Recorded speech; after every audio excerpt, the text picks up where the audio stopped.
Ne limite pas Dieu, mais vois grand.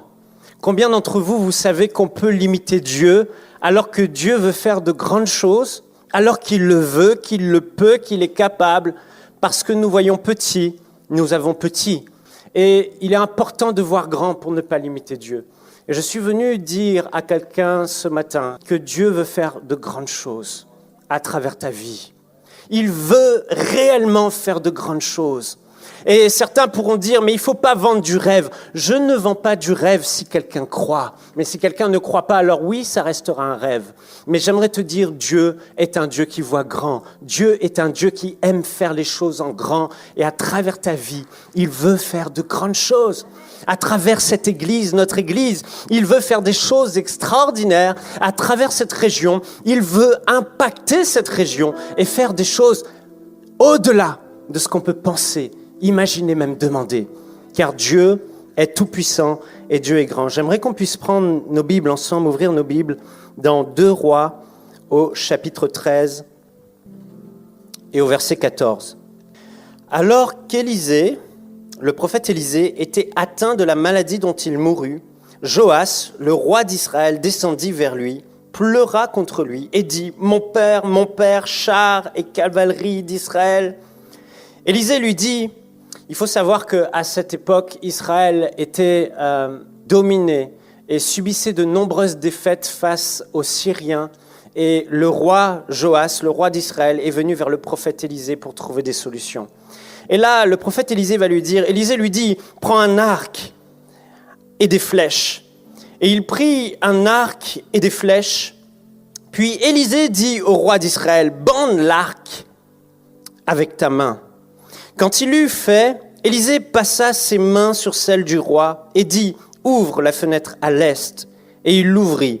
Élisée dit, tire. Et il tira. Élisée dit, c'est une flèche de victoire de la part de l'Éternel, une flèche de victoire contre les Syriens. Tu battras les Syriens à Aphek jusqu'à leur extermination. Élisée dit encore, prends les flèches, et il les prit. Élisée dit au roi d'Israël, frappe contre terre. Il frappa 3 fois et s'arrêta. L'homme de Dieu s'irrita contre lui et dit, il fallait frapper 5 ou 6 fois, alors tu aurais battu les Syriens jusqu'à leur extermination. Désormais, tu ne les battras que 3 fois. Voyez-vous, le prophète a donné la solution et la parole de Dieu et la volonté de Dieu au roi Joas. Il a dit, pose un acte prophétique. Voici, tu vois ces flèches, prends ces flèches. Et il dit, tire et tu battras les Syriens jusqu'à leur extermination. Ce que Dieu voyait était une victoire totale. Ce que Dieu voyait n'était pas une petite bataille vaincue, une petite victoire dans une bataille, mais ce que Dieu voyait, c'était la délivrance complète de son peuple. Dieu ne voit pas les choses à moitié, il voit les choses en grand. Il fait les choses parfaitement et il les voit complètes, afin que le bonheur et la grâce accompagnent ceux qu'il aime et ceux qui ont cru. Mais voilà que Joas a entendu cette parole et la volonté de Dieu, et il dit, voici, ça c'est une flèche qui te donne une victoire, tire. Et il prend la flèche, le prophète se met là avec lui, et il tire une flèche prophétique qui annonce la victoire certaine du peuple d'Israël sur l'armée syrienne. Et là, il dit, ce n'est pas fini, prends d'autres flèches avec toi et tire, afin que tu battes les Syriens jusqu'à leur extermination. Et voilà que Joas prend une flèche, et il frappe contre terre une flèche, et une 3e flèche, et il s'arrête à 3 flèches. La Bible dit que le prophète s'irrita. Le prophète, saisi par l'esprit, s'irrita. Saisi par l'esprit, il se mit en colère. Pourquoi ? Parce qu'il y avait plus. Il ne s'agissait pas juste d'avoir quelques petites victoires. Il s'agissait d'avoir la victoire complète sur l'ennemi, l'oppresseur d'Israël. Enfin, son peuple allait pouvoir être libre. Mais parce que Joas a eu une petite vision, il n'a tiré que 3 flèches. Il a dit, tu aurais dû tirer 5 ou 6 flèches. Alors, tu les aurais battus jusqu'à ce que ce peuple soit exterminé et vaincu, jusqu'à ce que Israël soit totalement libre. Voyez-vous, cette histoire nous montre à quel point Dieu veut faire les choses en grand. Dieu veut se glorifier. Dieu est au ciel. Et je vois cette image de Dieu comme j'aime le roi David. Parce que le roi David, quand il écrit ses psaumes, il était face à des situations improbables, impossibles à résoudre. Mais face à ces situations, il avait pris la bonne habitude. Il avait pris l'habitude de s'arrêter, de regarder peut-être la situation, mais il commençait à méditer sur la grandeur de Dieu. Dans l'équation, il ne mettait pas simplement les capacités humaines. Il ne se disait pas, je peux peut-être avoir une victoire ou 2 ou 3, mais après ça fait trop quand même. Mais David, voyez que Dieu était capable de tout. Il dit que avec Dieu, il est capable seul de foncer contre une armée entière et de se battre et d'avoir la victoire parce que Dieu est avec lui. Il dit, avec Dieu, je suis capable de franchir seul une muraille sans que les flèches ne m'atteignent. Il avait cette vision de Dieu sur son trône et à maintes reprises face aux difficultés, il commençait à regarder à quel point Dieu est grand et Dieu peut faire grand. Et il disait, je vois Dieu sur son trône, je vois des flammes de feu sortir de sa bouche et pour moi Dieu se lève du haut de son trône et il vient sur cette terre monté sur un chérubin revêtu de lumière et d'éclat et de sa bouche sortent du feu et des charbons ardents parce qu'il est en colère contre les ennemis du roi David. Et c'est le Dieu qu'il voyait, revêtu de tonnerre. Et il disait, mon Dieu descend de son trône et il envoie des flèches de toutes parts. Sa voix gronde et ses ennemis se dispersent. Je suis au milieu des grandes eaux, il étend son bras et il me retire du milieu des grandes eaux en pleine fournaise au milieu de mes adversaires. Et il me met au large parce qu'il m'aime. David avait cette vision de Dieu. Il savait que Dieu était au ciel et qu'il régnait et que Dieu se plaisait à venir sur terre et à intervenir dans nos vies pour faire des exploits, pour magnifier son nom, pour élever son nom, pour se glorifier et montrer aux hommes à quel point il est capable. C'est le Dieu que nous avons. Joas a limité Dieu. Et cela nous montre à quel point, avec notre foi, nous pouvons limiter Dieu. Frères et sœurs, ne limitons pas Dieu. Cessons de voir petit, de penser petit. Nous devons commencer à penser à la dimension de l'impossible. Écoutez ce que dit Jérémie le prophète. Jérémie 32, 27. C'est moi qui suis l'Éternel, le Dieu de toute créature. Y a-t-il quoi que ce soit de trop difficile pour moi? Dieu dit, y a-t-il quelque chose qui soit trop difficile pour moi? Que veux-tu que Dieu fasse? Est-ce trop difficile pour Dieu? Non, tout est facile pour Dieu parce qu'il est Dieu, il est tout-puissant. Rien ne lui est impossible. Frères et sœurs, nous devons nous rappeler aujourd'hui à Granby ici que rien n'est impossible à notre Dieu. Rien ne lui est trop difficile.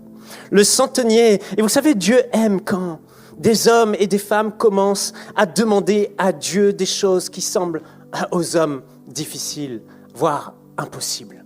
Et je peux imaginer Dieu au ciel en train d'acclamer et de dire « Bravo, enfin quelqu'un qui me regarde, enfin quelqu'un qui me demande des choses qui sont un peu plus difficiles que ce qu'on me demande d'habitude. Voilà quelqu'un qui me demande quelque chose qui est étonnant. Voilà quelqu'un qui me demande quelque chose qui sort complètement de l'ordinaire parce que cette chose est tout simplement impossible aux hommes. Il n'y a que moi qui puisse faire de telles choses. Et Dieu acclame au ciel et Dieu est content et Dieu intervient. Le centenier romain est venu vers Jésus et a dit « Mon serviteur est malade, il est couché et il est paralytique. » D'habitude, les hommes disaient à Jésus « Viens et impose les mains, parce qu'on a vu que c'est comme ça que tu fais. » Et voilà que ce centenier se retrouve face à Jésus-Christ, le Fils de Dieu. Et il dit à Jésus « Non, je ne suis pas digne que tu viennes chez moi, mais dis seulement un mot. » Jésus lui a dit « Je vais venir. » Il dit « Mais dis seulement un mot, et mon serviteur sera guéri. » Un mot. Et Jésus est étonné. Chaque fois que Jésus est étonné, bousculé par la foi de quelqu'un, il le souligne. Il dit même en tout Israël, je n'ai pas vu une foi aussi grande. Voilà un homme qui ne voyait pas petit, mais qui voyait grand. Un mot suffit de ta part. Dis seulement un mot et mon serviteur sera guéri. Jésus a dit qu'il en soit fait selon ta foi. Voyez-vous, Dieu a vu grand pour Joas. Mais Joas a vu trop petit et il a eu petit. Que vois-tu aujourd'hui? Que rêves-tu? Que penses-tu? Qu'est-ce que tu perçois que Dieu veut faire et peut faire? Tout est possible et il n'y a rien de trop difficile pour notre Dieu. Il est important qu'on voit grand, comme Dieu lui voit grand. Vous voyez, de la Genèse à l'Apocalypse, Dieu a fait les choses en grand. Regardez la Bible et dites-moi quand c'est que Dieu, quand il entre en scène, fait quelque chose de petit. Jamais.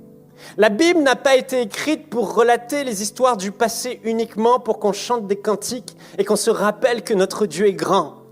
Ces histoires ont été écrites pour susciter notre foi et nous rappeler que ce que Dieu faisait hier, il le fait encore aujourd'hui. Il peut le faire aujourd'hui dans ta vie.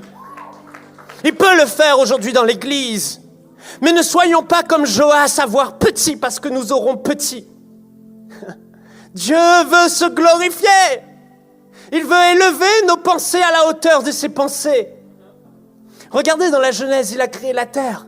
La terre dont on ne se lasse pas, la terre dont les scientifiques sont encore en train de découvrir les choses et de chercher. Sa science est inépuisable, sa beauté est incroyable. Le soleil, la lune, les étoiles, on part en vacances dans des endroits extraordinaires. On se prélasse sans se lasser. Pourquoi on ne se lasse pas?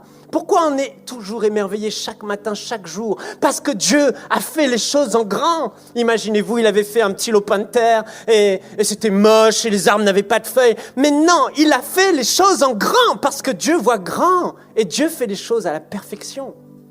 Regardez le peuple d'Israël. Comment Dieu a délivré le peuple d'Israël. Le peuple d'Israël était sous la servitude des Égyptiens, l'armée la plus puissante du monde. Et son peuple qu'il aimait, il est venu le délivrer. Il a entendu ses cris et quand Dieu est descendu, il n'a pas fait les choses à moitié. Dieu a fait un véritable spectacle en 11 rounds, même plus. Il envoie 10 plaies, une par une, les unes après les autres, pour montrer sa puissance qui domine la puissance des Égyptiens, leurs faux dieux et leur magie. Et Dieu se glorifie de gloire en gloire dans ses miracles. Et puis arrive le moment du spectacle de l'apothéose.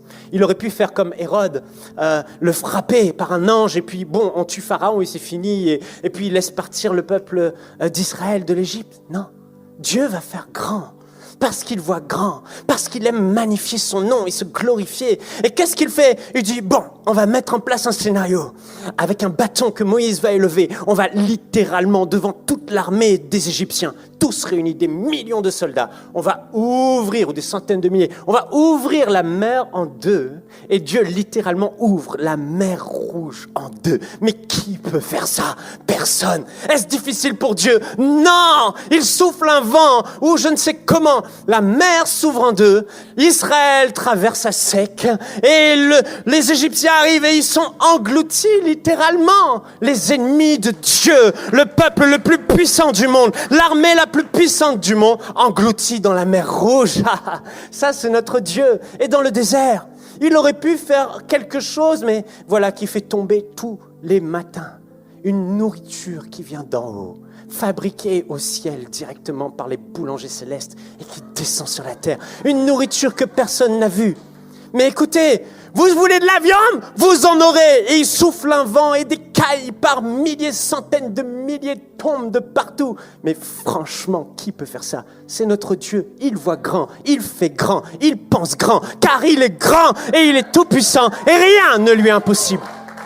Ça, frères et sœurs, c'est le Dieu dont je veux me rappeler. Et chaque fois que je vois grand, je pense grand et que j'arrive à percevoir grand. Parce que si vous arrivez à le voir, vous arrivez à l'obtenir. Si dans votre cœur, vous voyez cette chose et que c'est dans la volonté de Dieu, vous savez que vous pouvez l'obtenir. Ça s'appelle la foi. Mais il en sera fait selon notre foi. Et je continue. Dieu voit grand pour les apôtres. À travers de simples hommes qui étaient des pécheurs. Voici que Dieu se glorifie. Et l'ombre de Pierre, son ombre, ils amènent tous les malades. Il n'y en a pas un qui n'est pas guéri. À travers un pêcheur de poissons qui a renié 3 fois le Christ. Rempli du Saint-Esprit, Dieu a fait les choses en grand. Pierre passe. Et l'ombre, la proximité de Pierre, aux côtés de ces malades, guérit tous les malades. Mais imaginez-vous, Dieu voit grand. À la Pentecôte, il aurait pu sauver quelques âmes, mais non, Dieu a sauvé toutes les âmes. Tous ont été sauvés. Tous, 3000 hommes, le cœur vivement touché, se repentant. Que pouvons-nous faire pour être sauvés? Repentez-vous et soyez baptisés. Et 3000 âmes furent ajoutées à l'église ce jour-là. Dieu fait les choses en grand. Et continuons, Apocalypse. La ville qui descend, la nouvelle Jérusalem. Aucun homme, tous les gouvernements peuvent s'unir, s'allier pour essayer de bâtir un tel joyau. Il leur sera impossible, même dans l'éternité tout entière. Dieu a lui-même façonné cette ville. Et elle est d'un or pur, semblable à du verre transparent.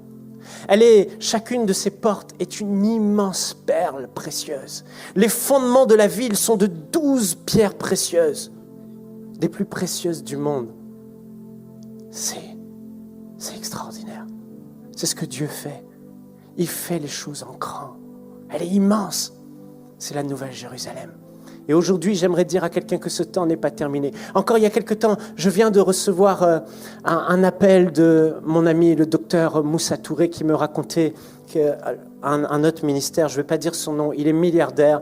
Et son objectif, c'est d'ouvrir, à la fois businessman et à la fois dans le ministère, d'ouvrir 1 million d'églises dans le monde. Et ils ne sont pas loin d'avoir atteint l'objectif, 1 million d'églises qu'ils financent eux-mêmes. Et il fait un travail extraordinaire. Et voilà qu'il était dans un pays musulman. Il y est allé et il s'est fait attraper en prêchant l'évangile et en distribuant des Bibles par des musulmans extrémistes. Et il s'est fait attraper, attaché à un bois et ils allaient le tuer. Et dans la nuit, un ange est venu et l'a délivré comme Pierre. A détaché les liens et il a pu fuir tranquillement sans que personne ne le voie. Et c'est juste merveilleux ce que Dieu fait. Souvenez-vous de Charles Finet, il n'y a pas encore si longtemps. Charles Finet, il rentre dans une usine. Il ne prêche pas, il n'ouvre pas la bouche. Juste sa présence dans l'usine. 1000 ouvriers, tous les uns après les autres, tombent à genoux, convaincus de péché par le Saint-Esprit, se repentent. Il n'a pas ouvert la bouche. Puis après, il a prêché, leur a annoncé le salut. C'est encore possible pour aujourd'hui. Dis à ton voisin, vois grand et ne limite pas Dieu. Alléluia. On peut ouvrir nos Bibles dans 2 Rois au chapitre 2 au verset 2. Dieu veut qu'on voit grand pour l'onction du Saint-Esprit.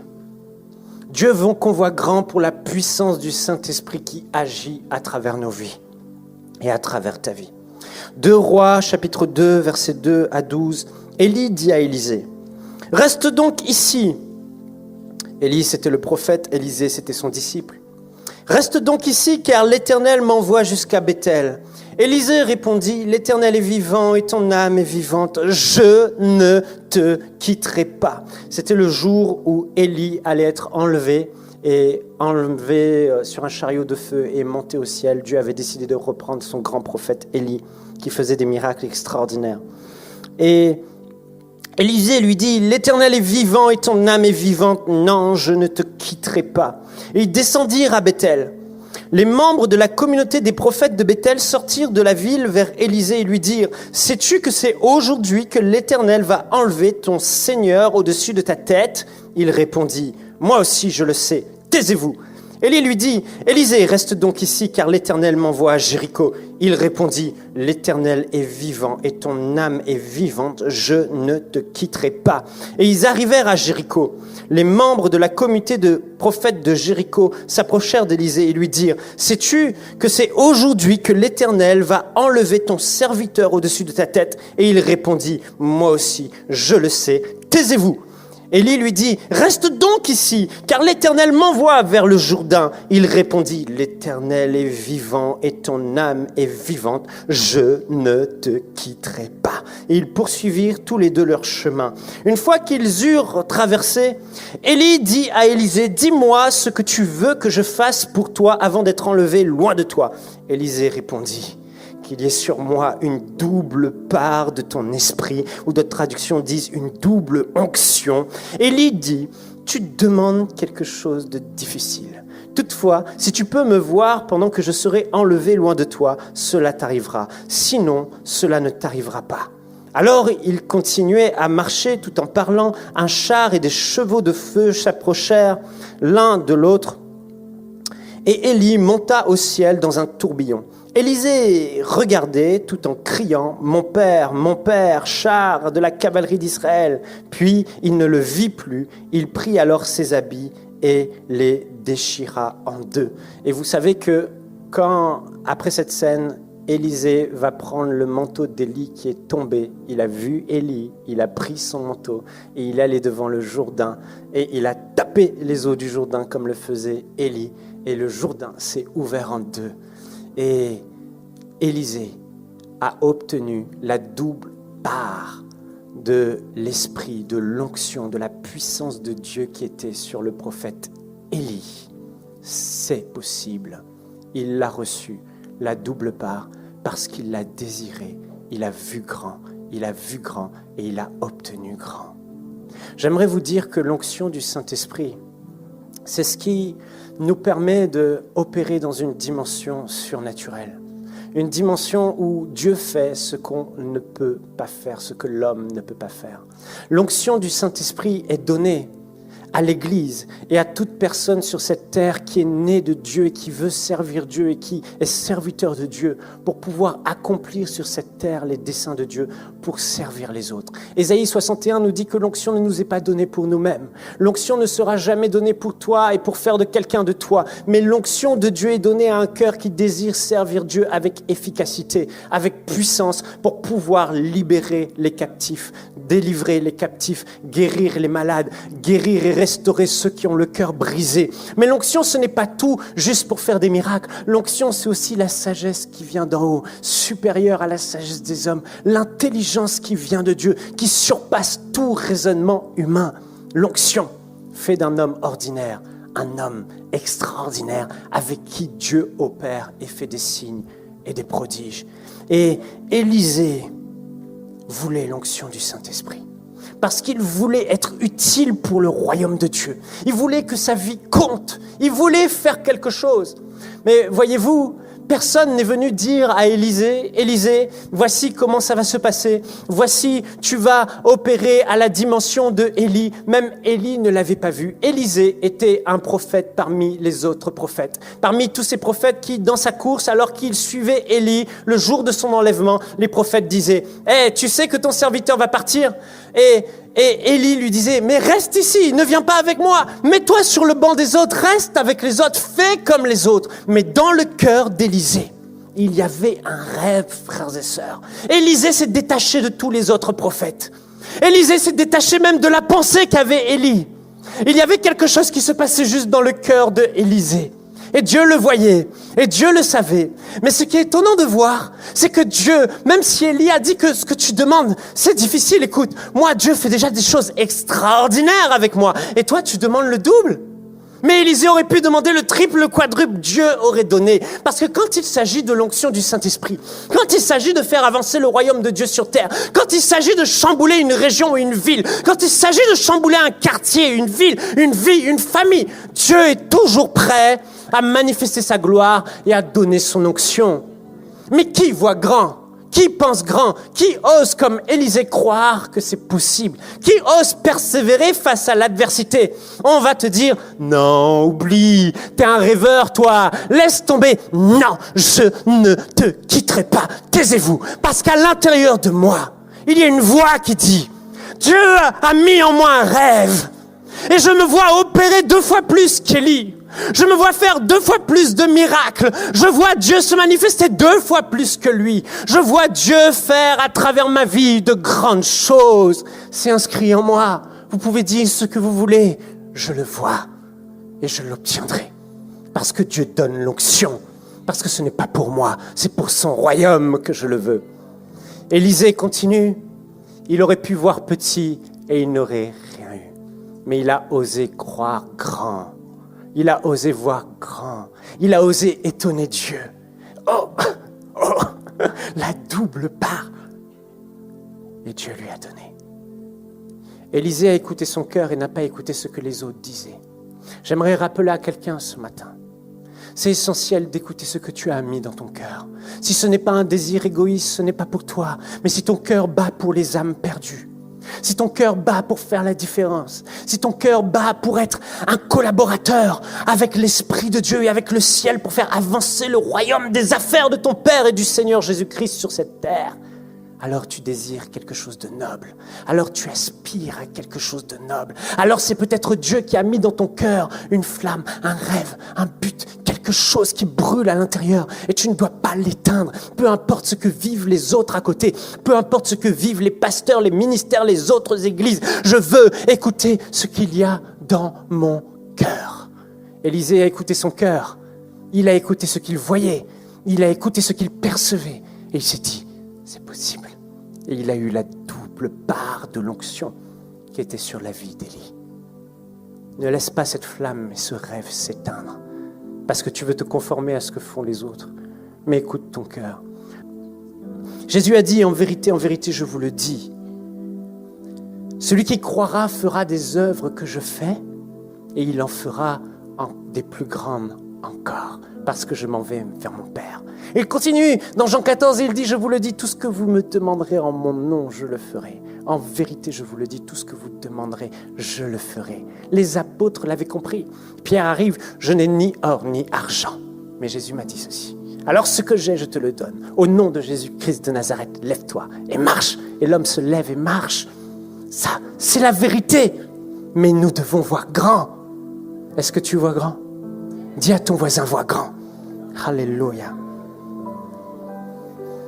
Nous devons aspirer, frères et sœurs, aux dons spirituels. En ce moment, le pasteur Jérémie fait des enseignements sur les dons spirituels. Mais nous avons besoin des dons spirituels. Mais la Bible nous dit concernant les dons spirituels, dans 1 Corinthiens au chapitre 12, qu'ils sont à notre disposition les dons les meilleurs, les 9 dons de l'Esprit. Combien cette région a besoin des dons de guérison, le don d'opérer des miracles, le don de discernement, le don de sagesse. Nous avons besoin des dons extraordinaires de Dieu. Mais comment recevoir? La Bible dit que l'Esprit le donne à qui il veut, selon son bon vouloir. Mais Paul dit une seule chose dans tout ce passage, une seule condition. Ok, l'Esprit donne à qui il veut, mais qui l'Esprit va choisir? Paul dit aspirer aux dons les meilleurs. Frères et sœurs, nous devons voir grand, mais pour voir grand et obtenir grand, il faut aspirer. Le mot aspirer, c'est le mot zilo. Ce mot signifie brûler d'envie. Il signifie bouillir d'envie, brûler de zèle, désirer sincèrement, poursuivre la chose, lutter pour obtenir cette chose. Voyez-vous, ce mot, c'est pas juste aspirer. Oh Seigneur, donne-moi les dons spirituels. Non, c'est une quête. Une quête où tu n'abandonnes pas jusqu'à ce que tu aies obtenu. Une quête où tu continues à marteler, à demander, à chercher et à frapper, comme Jésus l'a dit, jusqu'à ce que le ciel s'ouvre et que tu vives cette expérience glorieuse et que les dons les meilleurs te soient donnés dans toute leur plénitude afin que tu puisses expérimenter et vivre la gloire de Dieu. Les dons sont aussi pour l'Église. Les dons sont pour nous. Nous devons y croire. Nous devons le voir. Nous devons y aspirer. Élisée a aspiré. Élisée a lutté pour obtenir. Élisée a cru et a vu grand et il a obtenu. Amen. Et c'est ce qu'on doit vivre. Jésus a dit dans Luc au chapitre 11 et au verset 13, « Si donc mauvais comme vous êtes, vous savez donner de bonnes choses à vos enfants.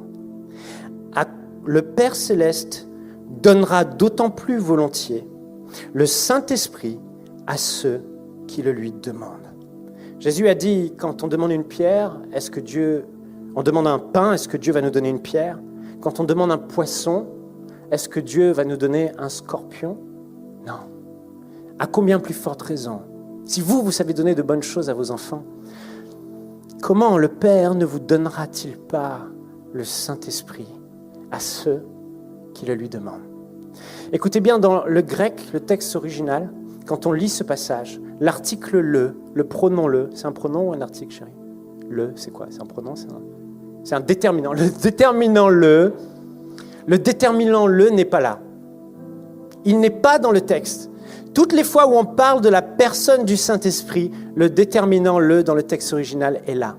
Le docteur souhaitait dit que 34 fois, il est fait référence au Saint-Esprit sans qu'il y ait le déterminant « le » devant. Et quand c'est le cas, il ne s'agit pas de la personne du Saint-Esprit, mais il s'agit des dons et de la communication des dons du Saint-Esprit, des œuvres du Saint-Esprit. Donc dans ce passage, Jésus est littéralement en train de dire, écoutez, vous avez besoin des dons de l'Esprit.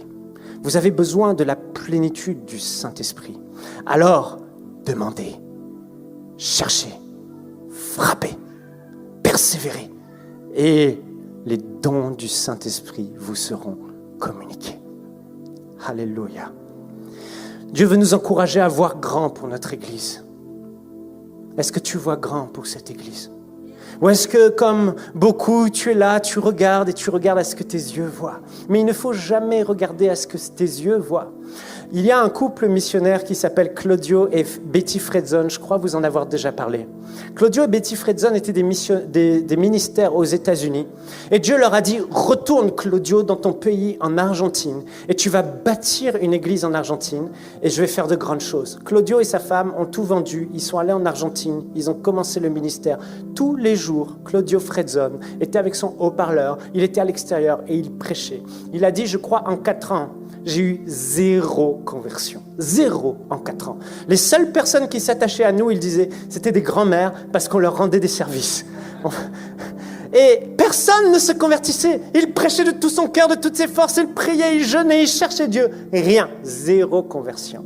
Mais à partir de 4 ans, je crois, l'Esprit de Dieu a commencé à descendre, à se manifester. Et aujourd'hui, c'est devenu la plus grande église d'Argentine avec tout ce qui va avec les campus, les évangélisations. Et ils ont gagné des milliers. L'église est plus de 30 à 50 000 membres, moi je ne sais plus exactement. Extraordinaire.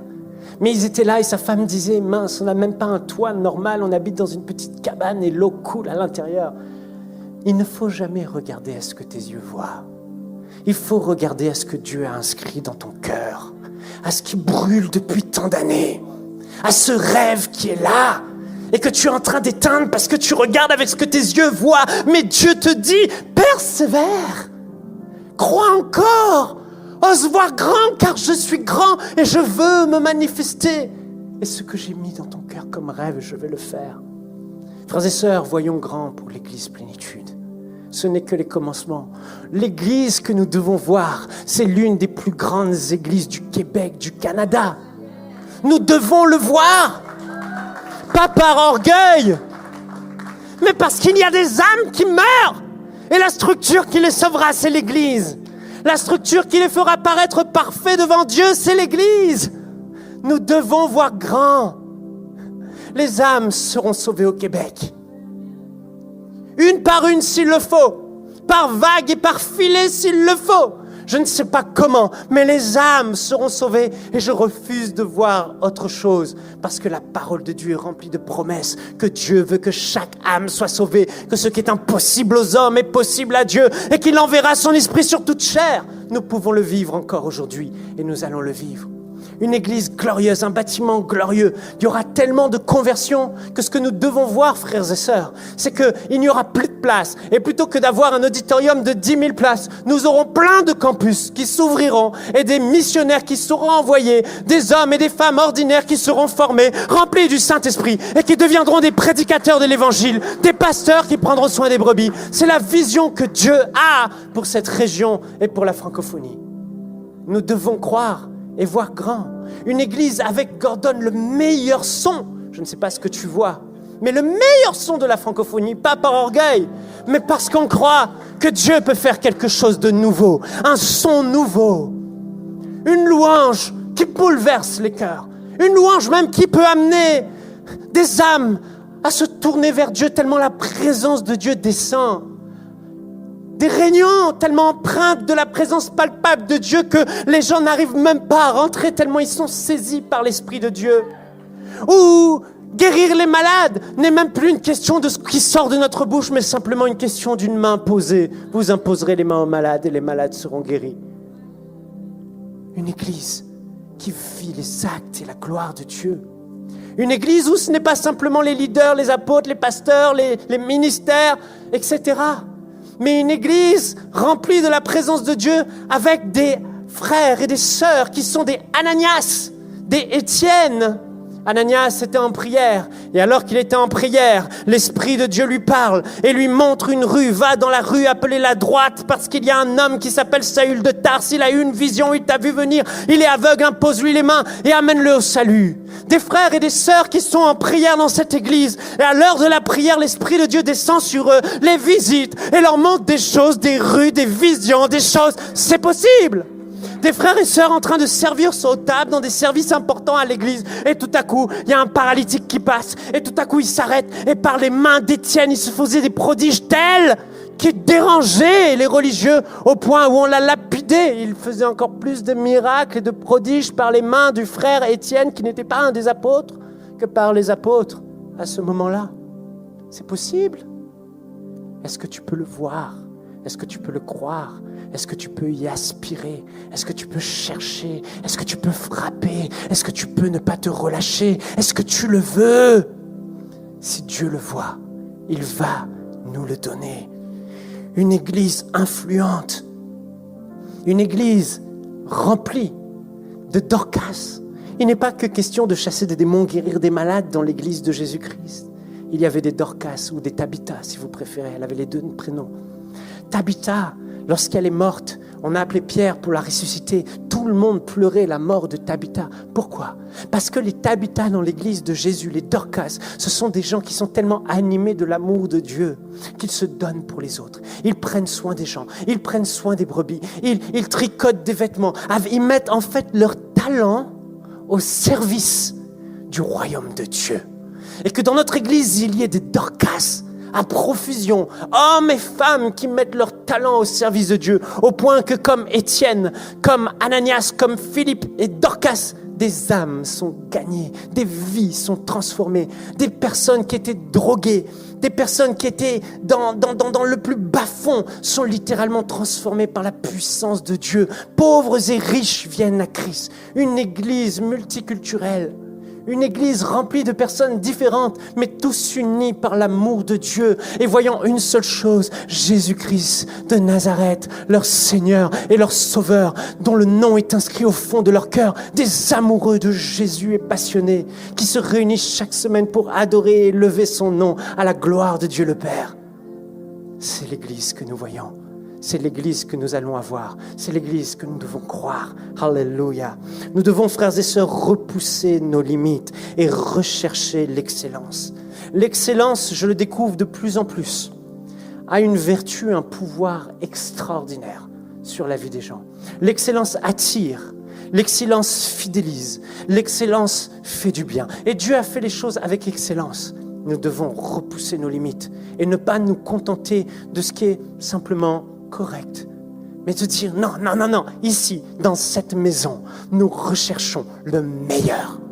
Le meilleur dans la louange, le meilleur dans l'accueil, le meilleur dans le protocole, le meilleur dans la prédication, le meilleur dans le service, le meilleur dans le suivi, le meilleur dans le ministère, le meilleur dans l'amour, le meilleur dans l'organisation, le meilleur dans le décor, le meilleur en tout. Si les gens vont dans un restaurant meilleur que l'autre, c'est parce qu'il est meilleur que l'autre qui vont dans ce restaurant. Parce que là, ils trouvent que c'est encore plus bon qu'ailleurs. L'excellence fera que les gens s'attacheront à la maison de Dieu, que les gens aimeront être dans cette maison. Et tu as quelque chose à apporter au niveau de l'excellence. Lorsque Dieu a créé ce monde, Dieu l'a fait avec excellence. C'est son excellence qui l'a porté.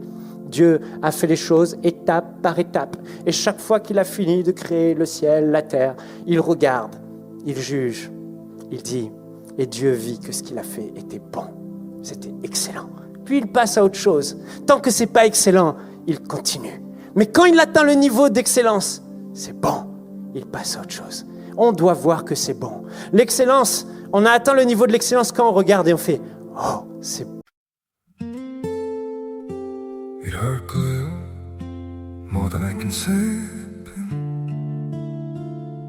But maybe love isn't holding on. Maybe it's knowing when to walk away.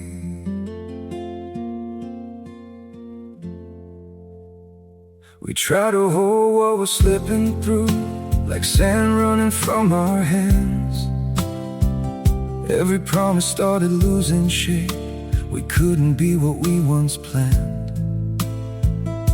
Your eyes would look right through mine, like you were already gone. We stayed too long in a fading light, trying to prove we still. It hurt clear, more than I can say. But maybe love isn't holding on. Maybe it's knowing when to walk away.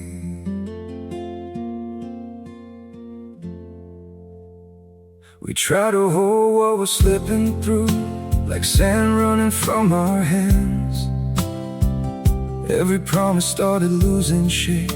We couldn't be what we once planned. Your eyes would look right through mine, like you were already gone. We stayed too long in a fading light, trying to prove we still. It hurt clear, more than I can say. But maybe love isn't holding on. Maybe it's knowing when to walk away.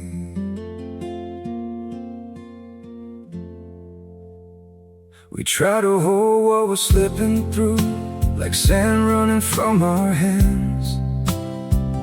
Every promise started losing shape. We couldn't be what we once planned.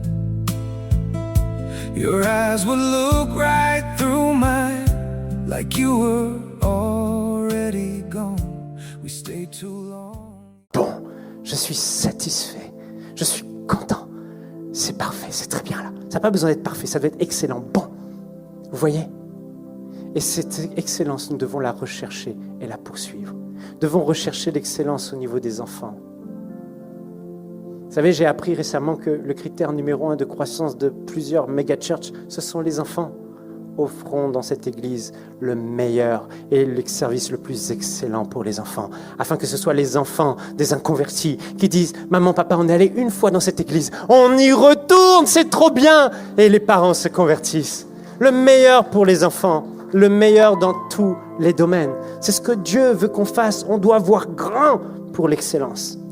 Mais frères et sœurs, voir grand, vous êtes là?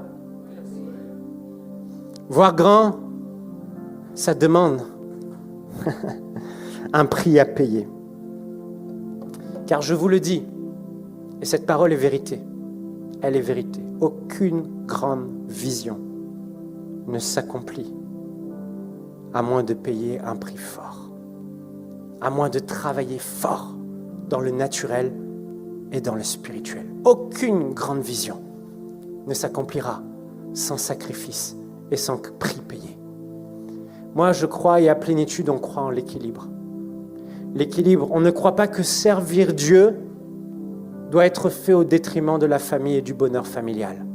Mais on ne croit pas non plus que profiter de la famille et des choses de la vie doit se faire au détriment de servir Dieu. Il y a un équilibre et c'est dans cet équilibre qu'il faut travailler. Et c'est dans cet équilibre qu'il faut rester, pas l'un sans l'autre. Il faut respecter les priorités. D'abord notre relation avec Dieu, ensuite notre conjoint, la famille et ensuite le service pour Dieu. Mais il faut les deux. Si dans ta vie, il n'y a que le service pour Dieu et un déséquilibre, alors mets l'équilibre. Mais parfois, il n'y a pas d'autre moyen que d'arriver à l'équilibre, que de payer le prix.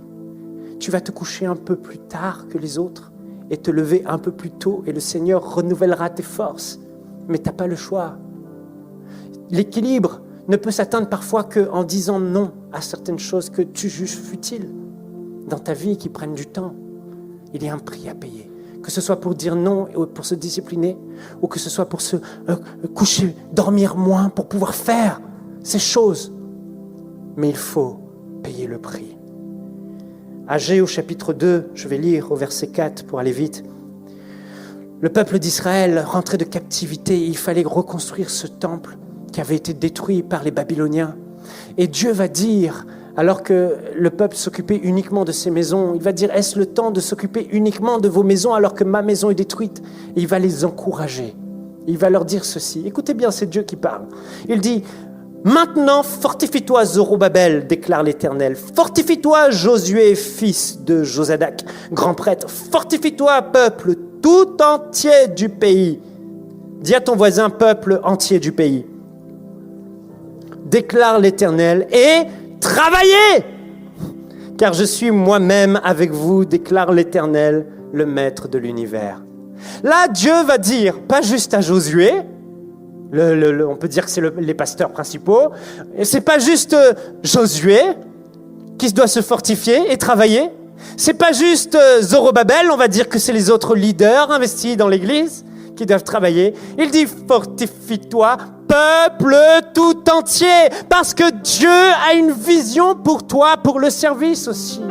Il ne veut pas que tu sois à l'église et que tu t'assoies simplement sur une chaise le dimanche matin et que tu mènes ta vie tranquille et routinière. Non, il y a un rêve de Dieu pour ta vie. Tu dois le saisir, ces jours dont il a écrit, qui t'étaient destinés dans le livre, dans son livre, avant que tu ne sois tissé dans le ventre de ta mère. Tous tes jours étaient inscrits. Tous tes jours. Il y a des choses que Dieu veut faire.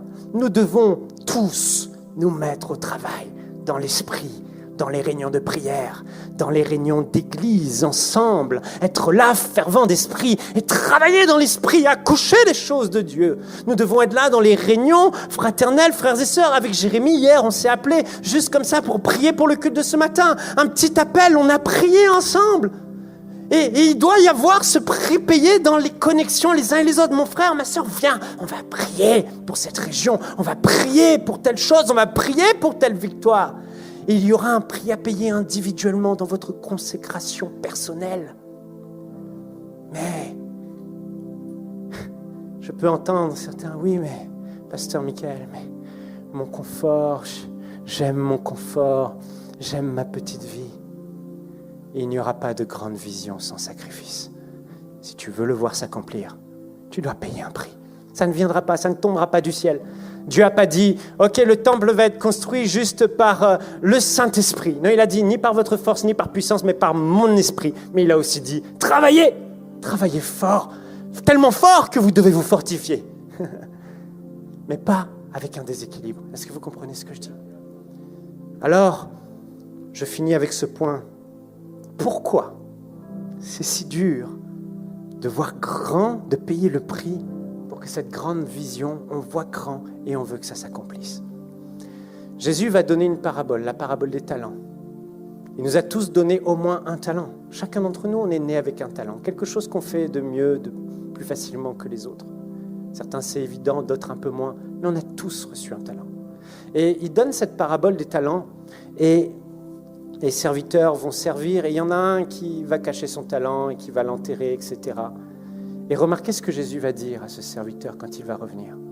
Il va dire, serviteur méchant et paresseux. Il avait beau donner tous ses arguments, ce serviteur. Jésus a vu la vraie raison, la paresse. La paresse, je sais ce que c'est la paresse. Je ne suis pas en train de vous faire une leçon de morale. Paul disait, je traite durement mon corps afin de ne pas être disqualifié. La paresse, c'est quelque chose. Même Paul était en proie à la paresse. Mais c'est cette paresse qui fait qu'on est en stand-by permanent, qu'on ne bouge pas, qu'on n'évolue pas, qu'on ne produit rien, qu'aucune vision ne s'accomplit, parce qu'on est paresseux. Mais comment détruire cette paresse ? Est-ce que ça va être des enseignements qui vont être donnés, et on va remplir notre tête, remplir notre cœur? Non, je vais vous dire, il n'y a pas d'enseignement pour enlever la paresse. Pas d'enseignement, il y a juste besoin de motivation. La clé, c'est la motivation. Si quelqu'un est motivé par quelque chose, il n'a pas besoin d'avoir plus que ce qu'il a. Quand quelqu'un est motivé, il va se donner à fond. Je vous donne un exemple. Moi, il y a quelque chose que j'aime vraiment pas faire, c'est courir. Mais quand je cours, j'ai l'impression de mourir. Mais ça va changer, hein, je vous le dis. Mais quand je cours, j'ai l'impression de mourir. Mais mourir littéralement, c'est horrible. Tout le kit. Bref, c'est la pire chose. Tu peux me demander de courir avec toi, je vais te dire non, c'est sûr, je ne courrai pas avec toi. Mais si tu viens vers moi et tu me dis, écoute, il y a quelqu'un qui nous a dit que si on fait une course de 5 km et qu'il nous donne pour cette course 100 000 $, je peux vous dire, tout de suite, je mets mes chaussures et je suis le premier à courir. Ah bah oui. Vous voyez ? Tous les arguments viennent de tomber, tous, sans exception. Parce que tout à coup, j'ai une bonne raison qui me motive. Quelle est la raison qui te motive à voir grand et à payer le prix pour le royaume de Dieu ? Quelle est cette raison ? Est-ce que tu l'as trouvée, cette source de motivation ? Et si la paresse était simplement parce que tu n'as pas encore la motivation ? Je vais vous donner pour conclure 3 choses de motivation en 5 minutes. Et c'est fini. Donc, qu'est-ce qui va te motiver ? Moi, ce qui me motive, premièrement, c'est mon amour pour Dieu. C'est ma plus grande source de motivation. Il a tout donné pour moi. Je vais lui donner en retour tout. Il a sacrifié sa vie pour moi, il a versé son sang. Hey, je vais me donner pour mon Dieu, pour le temps qui me reste sur cette terre. Avant de le revoir, je vais me donner. Jésus a dit à Pierre, Pierre s'était disqualifié parce qu'il avait renié 3 fois Jésus. Je crois que Pierre, littéralement, s'était disqualifié. Je peux imaginer Pierre s'est dit, je suis plus digne de le servir, je le servirai plus. J'ai renié 3 fois le maître, j'ai honte, c'est fini. Mais Jésus va relever Pierre. Il va lui dire, Pierre, m'aimes-tu ? Alors si tu m'aimes, paie mes brebis, sers-moi. Il va redire à Pierre, Pierre, m'aimes-tu ? Voyez-vous la question qu'il pose à Pierre pour qu'il trouve la force à nouveau de paître ses brebis et de le servir et de faire sa volonté, c'est quoi ? M'aimes-tu ? Et pour la 3e fois, il lui repose la question, Pierre, m'aimes-tu ? Alors, si tu m'aimes, paie mes brebis, sers-moi. Si tu m'aimes, tu vas me servir. Si tu m'aimes vraiment, trouve dans cet amour la motivation de me servir parce que j'ai besoin de toi, Pierre.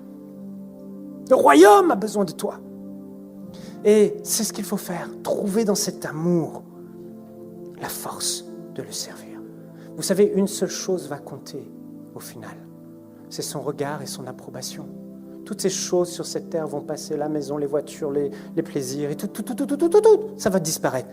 On va monter nu là-haut, et on va se retrouver face à Jésus-Christ. C'est son regard de flamme, d'amour, qui va faire tout tomber, tout mettre à nu et à la lumière. Il ne restera que son approbation, que lui. Et il va te regarder dans les yeux, son regard rempli de compassion et d'amour, devant le tribunal de Jésus, pas pour te condamner, mais il est censé être là pour te récompenser, ce tribunal, pour te récompenser. Et il va te dire, merci, merci d'avoir pris soin de mes brebis, merci d'avoir pris soin des âmes. Il va te regarder, il va te dire merci d'avoir accueilli chaque fois à l'église les nouveaux qui sont arrivés avec un tel sourire que juste ton sourire a reflété mon cœur et qui se donnaient à moi. Ils étaient disposés. Merci parce que je t'avais béni financièrement et tu n'as pas gardé cet argent pour toi uniquement, mais tu as mis une grande part pour le service du royaume de Dieu. Alors merci. Entre dans la joie de ton maître, bon et fidèle serviteur. C'est ça qui comptera. Ça, c'est la 2e chose, la 2e motivation, les récompenses. Ma récompense première, notre récompense première, ce sera ce qu'il nous donnera comme approbation, premièrement. Celui que notre cœur aime, celui pour qui est toute chose et par qui sont toutes choses. Celui qui sera notre soleil et notre roi, son approbation. Mais il va aussi offrir des cadeaux. Écoutez, sur cette terre, on investit tellement de temps, d'énergie et de motivation pour des choses éphémères. Jésus dit, ayez les yeux fixés là-haut, là où il n'y a pas de rouille, là où les choses demeurent. Et il va nous donner des cadeaux qui ne sont pas comme des cadeaux d'hommes. Déjà, juste la maison. Écoutez, la maison, elle est importante. Mais la maison sera fonction du prix que tu auras payé pour le servir et de l'obéissance que tu auras eue. Ouais, la gloire de cette maison. Et sa splendeur et son confort et tout ça, oui. On n'aura pas tous les mêmes maisons. Non. Notre corps, nous dit la Bible, n'aura pas tous le même éclat. Est-ce que tu vas briller comme un général ? Et Jésus a dit, les derniers seront les premiers, il y aura des surprises. La sœur qui fléchissait les genoux dans le secret pour que les âmes se convertissent aura peut-être un corps beaucoup plus lumineux que bien des gens qui étaient visibles et exposés. Mais l'éclat de notre corps céleste et le petit caillou blanc où il va écrire quelque chose te concernant, ton nom, où ce sera juste connu entre toi et lui, l'intimité. et les responsabilités dans le royaume, tout ce qui va te donner comme charge et responsabilité pour ton épanouissement, toutes ces choses, ce sont les récompenses.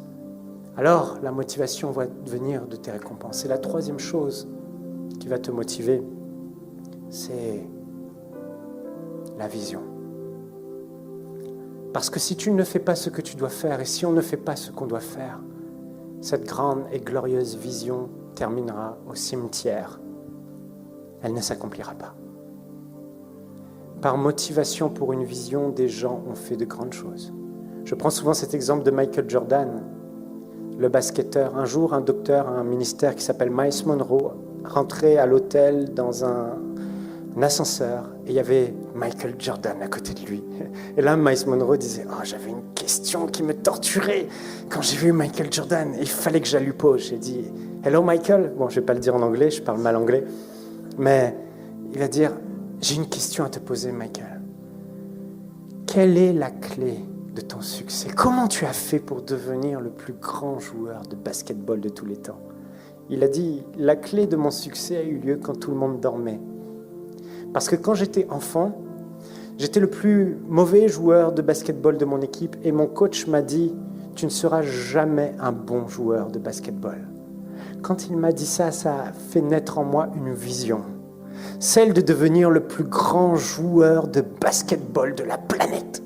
J'étais tellement motivé que je suis rentré, j'ai dit à maman « Achète-moi un ballon. » Et tous les matins, pendant des années, de longues années, pendant que les enfants dormaient, je me levais à 4 heures du matin avant d'aller à l'école et j'allais dans le vieux gymnase de l'école. Il y avait des rats, c'était tout. Et il était là et il faisait des paniers. Il shootait.